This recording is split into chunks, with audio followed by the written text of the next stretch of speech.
Hello, good morning friends. Welcome to back my new video.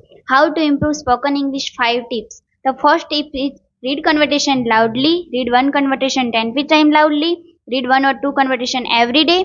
This will help your mind speak English easily. The second tip is practice speaking in real situation every day. Make a few phone calls in English. Reads ad in the newspaper. Call somewhere just to get information at first.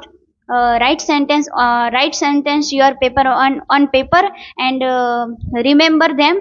I will help your uh, i will help your uh, uh, i i will help your it will help feeling say. The third tip is try to speak English with your friends and family.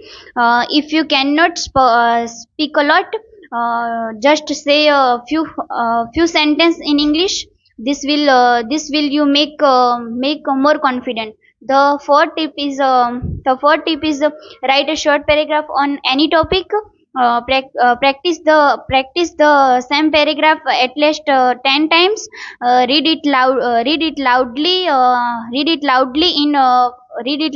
in front of many time mirror, or you can record a video.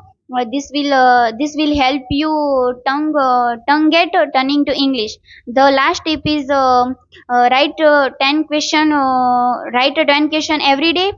Any about conversation. If you can make a question easily, you can talk to other with confidence. Thank you.